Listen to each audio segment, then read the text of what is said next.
My lifestyle hasn't changed. I think there's more of me outside of me now than there is inside of me. When I put those first videos up, this was bothering me, this piece of legislation.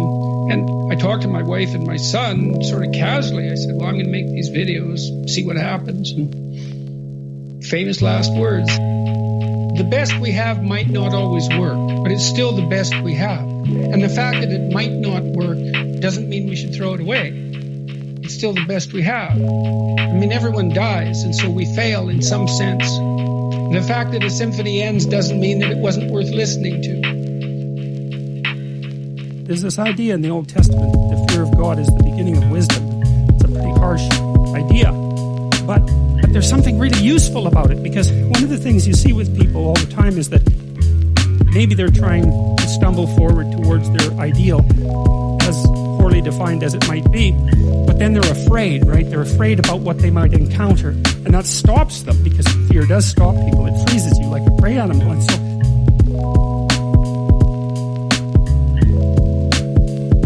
And that's not so good, because negative emotion is a really powerful motivator. So we're more motivated by negative emotion than positive emotion. That's, I think, because we can only be so happy, but we can really be suffering and dead, So we have to pay more attention to the negative. And that's bad, because the negative can stop you. Talk to people who are trying to make a difficult life decision, and they're weighing out the costs and the benefits of making the life decision, And one of the things I always talk to them about is, wait a second, that's an incomplete analysis. You have to weigh out the benefits and the costs of doing this. And you have to weigh out the costs and benefits of not doing it. And that's not the same as the zero that you assume that you're starting with, right? Because to not make a decision, it also has a cost. And sometimes the cost of not making a decision is far worse than the cost of making a decision, even if the decision is risky. And so one of the things you can derive from that, and this is very useful, I think, is that this is also, I think, why it's so useful to contemplate your mortality, so to speak. You're screwed no matter what you do. And that actually frees you, is that you have path A that has catastrophes, and you have path B that has catastrophes, and you don't get to have the no catastrophe path, but you get to pick which one. And that's really something, because if you know that there's terrible risk associated with everything that you do and don't do, then you can afford to take some risks, because you're not, and this is all within the arc metaphor. I'm still making the case that despite the fact that your life is essentially catastrophic, you can make a covenant with the highest ideal, and that will take you through it the best way possible.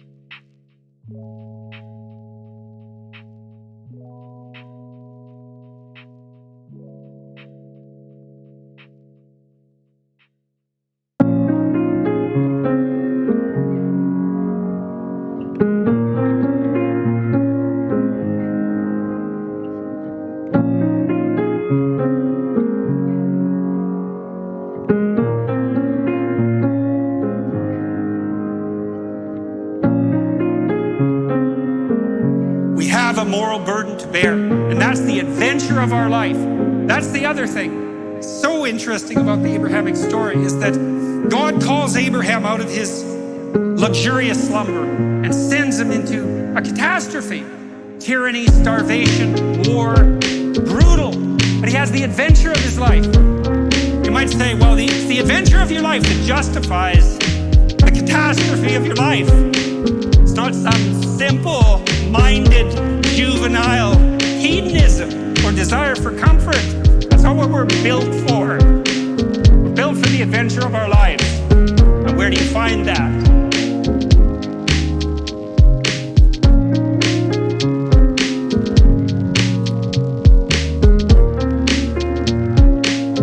You find that in orienting yourself to the highest possible good in all ways, and speaking the truth forthrightly along that pathway.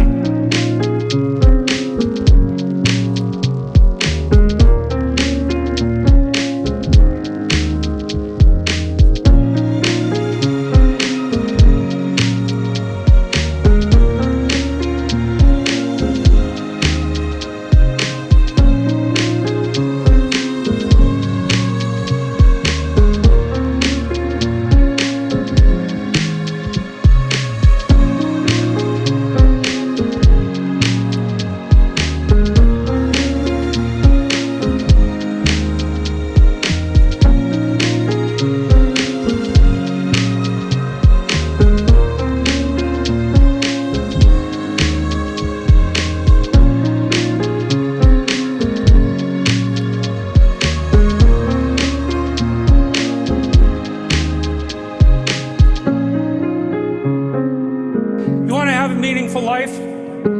Everything you do matters. That's the definition of a meaningful life. But everything you do matters. So you're going to have to carry that with you. Or do you want to just forget about the whole meaning thing, and then you don't have any responsibility, because who the hell cares? You can wander through life doing whatever you want, gratifying impulsive desires for how useful that's going to be. And you're stuck in meaninglessness, but you don't have any responsibility. Which one do you want? Well, ask yourself, which one are you pursuing? And you'll find very rapidly that it isn't the majority of your soul that's pursuing the whole meaning thing. Because, well, look what you have to do that. You have to take on the fact that life is suffering. You have to put yourself together in the face of that.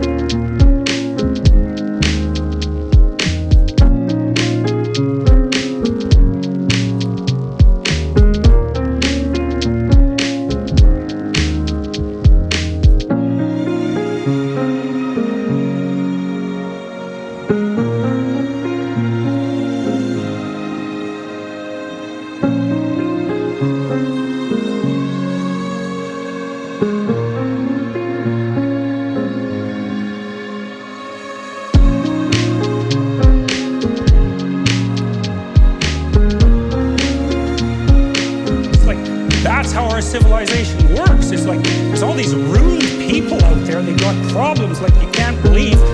Off they go to work and do things they don't even like. And look, the lights are on. My God, it's unbelievable. It's a miracle. It's a miracle.